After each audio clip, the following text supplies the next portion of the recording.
The 1960s were packed with unforgettable television. But some of the most memorable faces weren't the stars at all.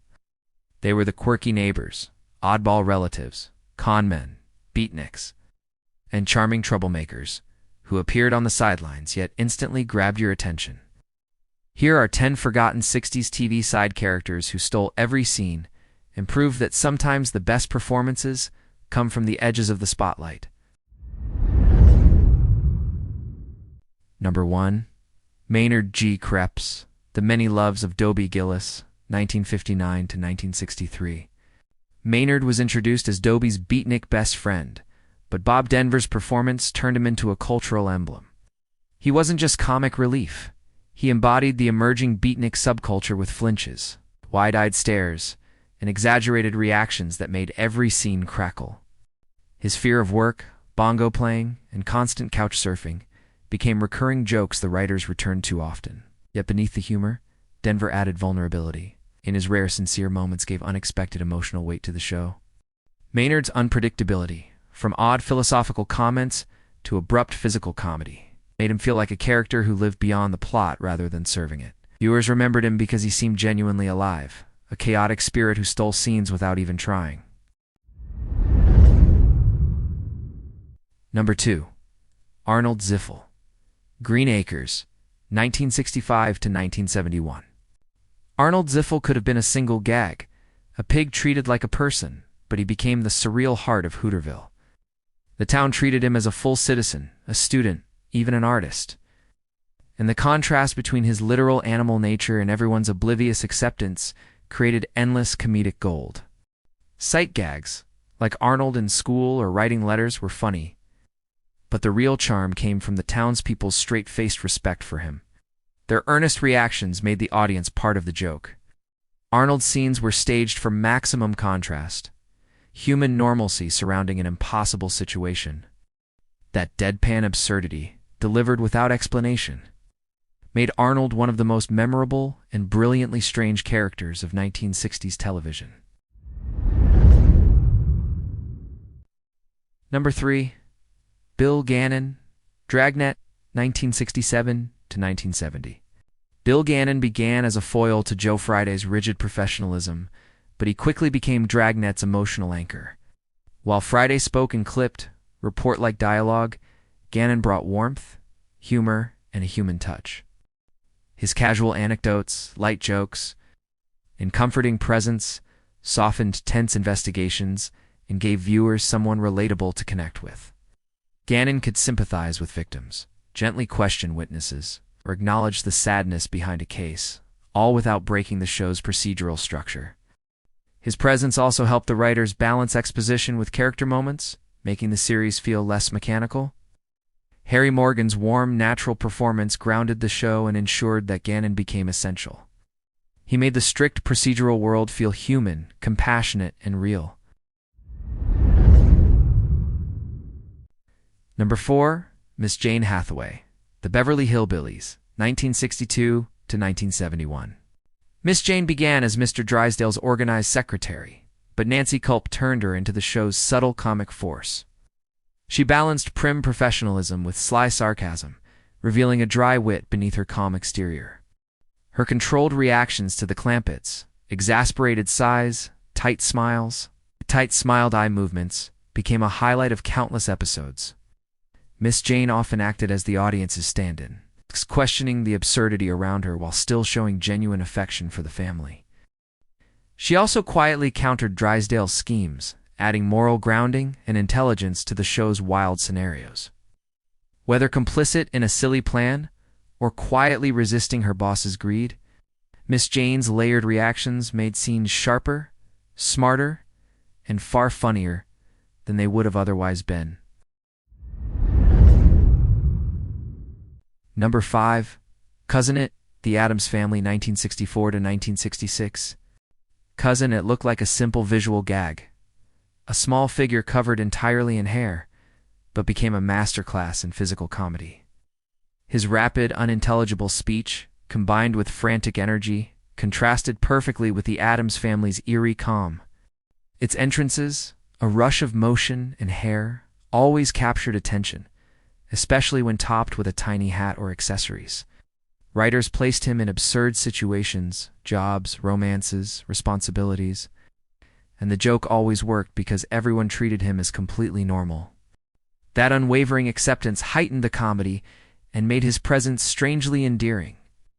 Without relying on dialogue, Cousin It delivered personality through movement, timing, and visual cleverness, proving that a uniquely designed character can steal every scene simply by existing.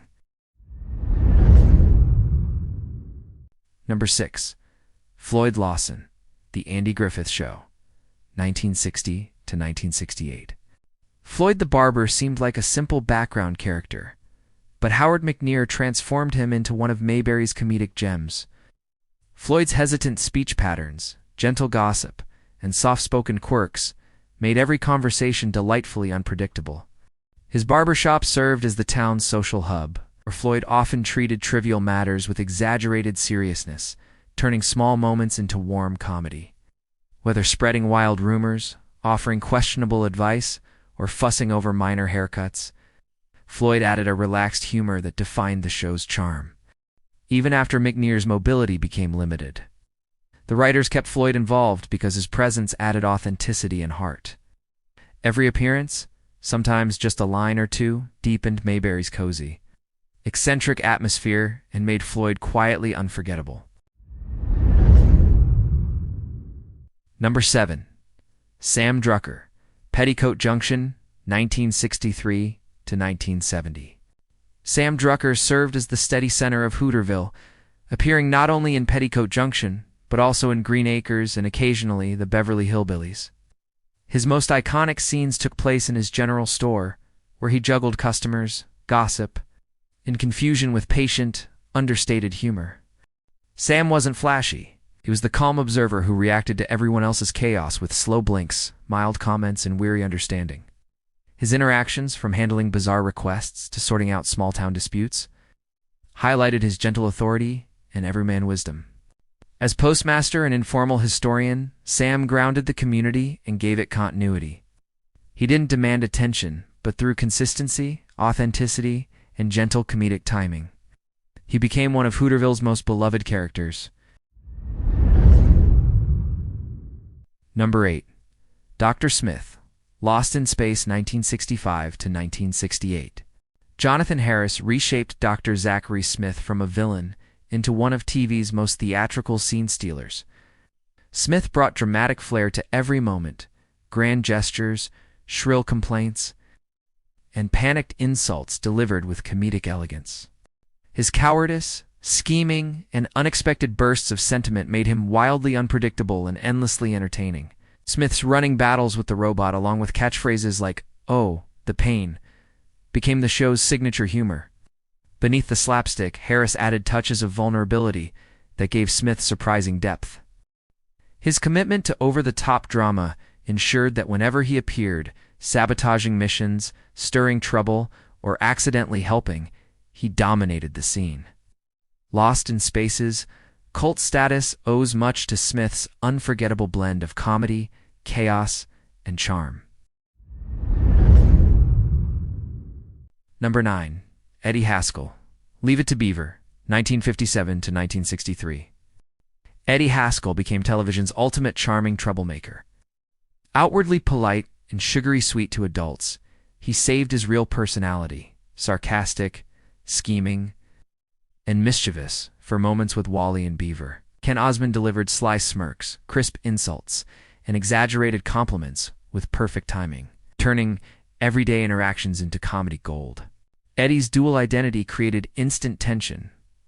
Adults adored him, but kids knew better. His antics, from stirring up trouble to manipulating situations to his advantage, made him impossible to ignore. Even in brief scenes, Eddie commanded attention through confidence, wit, and sheer unpredictability. His presence added humor, conflict, and personality to the show, cementing him as one of the decade's most unforgettable and entertaining supporting characters. Number 10. Uncle Arthur, Bewitched, 1964 to 1972. Uncle Arthur, played with sharp comedic brilliance by Paul Lynde, became one of Bewitched's most explosive scene stealers.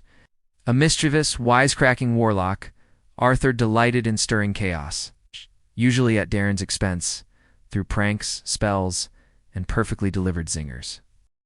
Lynn's distinct voice and razor-edge timing made every appearance feel electric. The cast often struggled not to break character around him. Arthur expanded the show's magical world by giving viewers a better look at Samantha's eccentric supernatural relatives. Every visit brought unpredictable fun. Whether he was twisting reality or meddling in family squabbles simply for entertainment, though he appeared in relatively few episodes, each became a fan favorite thanks to Arthur's flamboyant humor and irresistible energy. While the leading roles may have driven the plots, these unforgettable side characters helped define the spirit of 1960s television. Their timing, quirks, and charisma elevated every moment they appeared in, turning brief scenes into lasting memories.